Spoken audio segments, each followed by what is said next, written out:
Tai sveikinam trenerius su pergalę ir ar galima sakyti, kad pergalė nebuvo lengva ir buvo nepatogi? Dėkui už sveikinimus, bet jo, pergalė, tai yra gerai ir turim 3 taškus, bet žaidimas buvo ne toks, kokį mes norėjom. Tai vat, ir tiesiog reikia gerinti žaidimą, o tas pagerinimas turi būti laikytis plano. Šiandieną plano nebuvo? Planas jisai visada yra, bet žaidėjams reikia tiesiog jo laikytis. Pirmas kėlinys buvo toks aktyvus, antras ir trečias atrodė labiau blankus. Kas atsitiko, kodėl neveikia? Tai čia reikia, manau, paklausti žaidėjų, kodėl taip įvyko, o šiaip tai, kaip ir minėjau, reikia laikytis plano. Tai, kas yra nustatyta varžyboms, jeigu mes tą viską išpildysim, tai aš manau, mums varžybose bus lygių. Bet kada yra žaidžiama ne pagal planą, o taip kaip norim, tai gaunasi kaip ir varžybos laimėtos, bet to džiaugsmo labai didelio nėra. Todėl, kad dar prieš akis 2 varžybos. Tai klausimas ir būtų, čempionatas jau eina į antrą pusę ir laukia lemiamos rungtynės, tai ką reikia išmokti iš praeitų rungtynių ir kaip reikia žiūrėti į tas sekančias 2 rungtynės?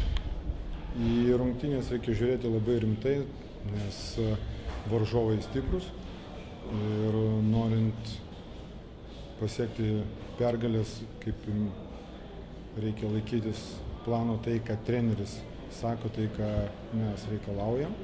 Tai vat, nes tik tais su disciplina viskas įmanoma.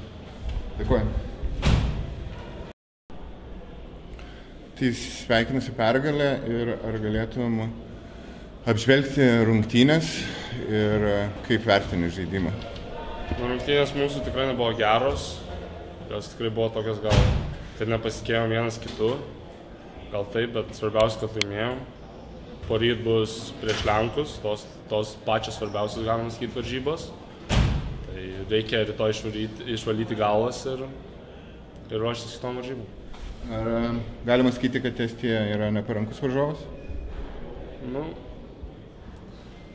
Jo, manau, kad jo. Jie jauni labai, tai čia tikrai turi tą duoti, kad tik tai rezultatas 4-1. Jie tikrai jauni yra, tai malodėts, bet biškį geresni buvo. Tai kaip suprantu, labiau patys pakišot dėl tavo įvardymo negero žaidimo, o ne labiau Estija? Jo, patys. Tai ką galit pasisemti ir kur reikia pasistiebtis?